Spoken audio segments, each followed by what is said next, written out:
Hey friends, today I'm going to show you how to paint this quick and easy watercolor forest scene. I filmed this video for a short and decided to lengthen it so I could include more details on how to paint it. I'll have all supplies linked in the description. I'm using a piece of Baohong Artist Grade paper. I find that the artist grade papers like this and arches, for example, stay wet longer, which makes it a lot easier when doing large washes or backgrounds for landscapes. So just be sure you've got some good quality paper. I've taped it down with framing tape to hold it down and prevent it from buckling. The paint colors I'm using are Indigo, Hooker's Green, Turquoise, Burnt Umber, and some metallics for splattering at the end, as well as white gouache. Those are optional. You can use whichever colors you'd like for splatter. The Indigo is Daniel Smith, the rest of the paints are Winsor and Newton Cotman. This is when having tube paints really comes in handy. I'm using paint straight out of the tube so I have a very rich pigment at the bottom of the paper. I rarely use paint straight from the tube. I have these colors dried in pans as well, but for those times you need a really dark, rich color, the paints from the tubes are super concentrated. So with my paper completely dry, I'm just dabbing an even mixture of indigo, turquoise, and hooker's green across the bottom of the paper.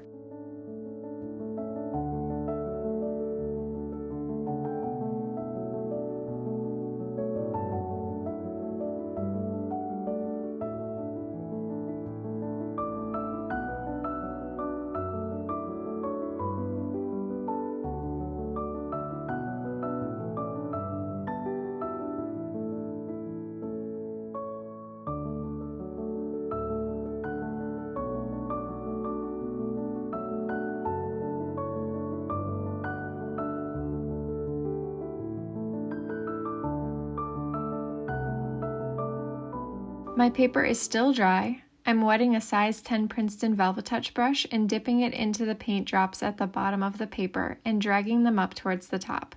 I started with not enough water at first, so I had to go back and get some more, but it's better to have too little than too much. Using too much water just turns the colors into a muddy mess. I'm keeping the paint colors concentrated towards the bottom and letting them slowly fade as they get up to the top.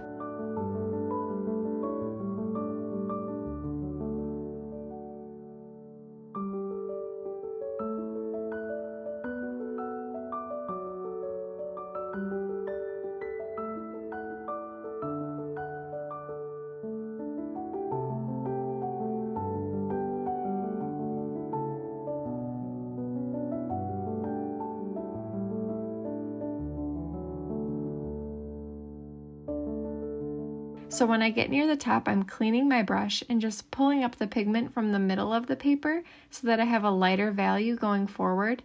It's kind of like when you swatch your paints and make a gradient with them. You'll want to rinse your brush frequently so that the colors stay separated. If you leave all of the colors on your brush, they'll all mix together into just one color. So every time you see my brush leave the frame, it's because I'm rinsing it off.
finish up, I'm just dragging up a little bit more of that pigment from the very bottom and keeping it in the bottom third section of my paper.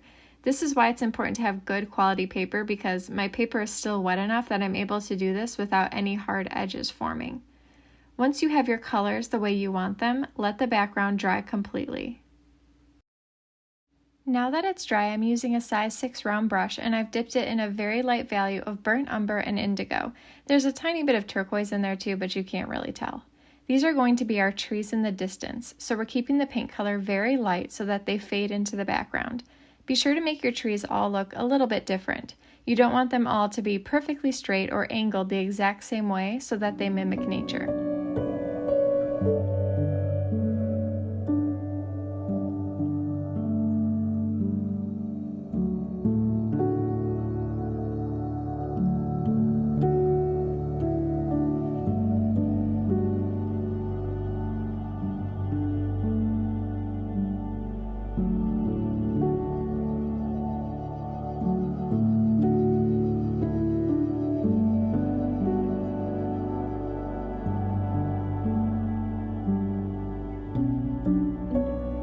Once you're done with your group of background trees, let them dry.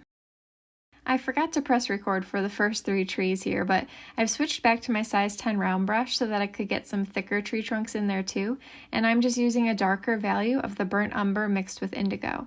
I added a little bit more indigo to my mix to make it even darker. Paint your trees randomly across the page wherever you'd like them. If I could go back and do this differently, I would have angled some of them a little bit different, but I didn't take the time to step back and look at the whole painting as I was going. I only focused on the area my brush was on, so I didn't see the patterns I was making with the trees until it was too late.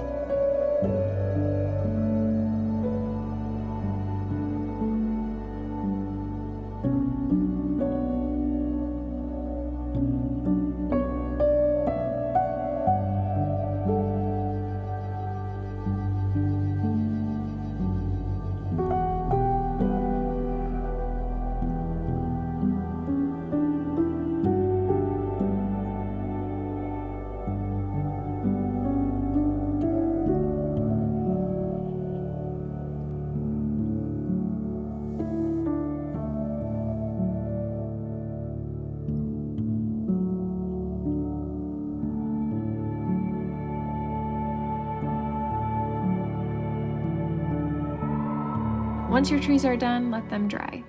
Now it's time for grass. I'm using a needlepoint brush by Fumui, but you could use a liner brush or a small round brush with a nice point on it for this. I mixed hooker's green and indigo for the grass. I made sure the blades of grass were going in random directions so that they all looked a little bit different. Then I dried them.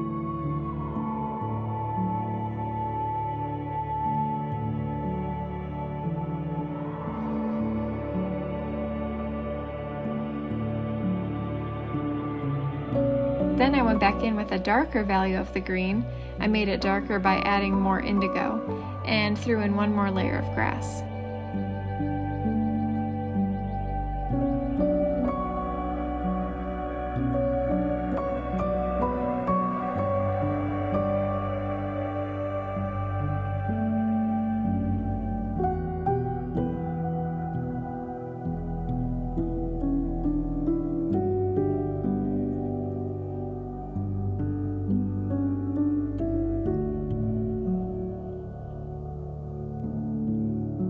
When you're done, let your grass dry.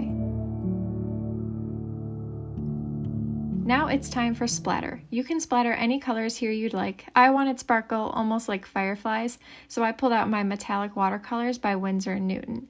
I used some blue, charcoal, and then gold drawing ink.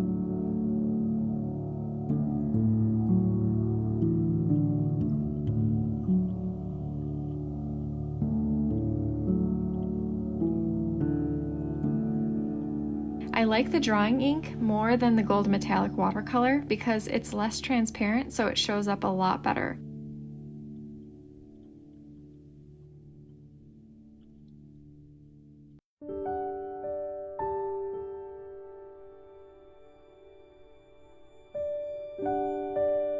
Lastly, I splattered some white gouache on there as well.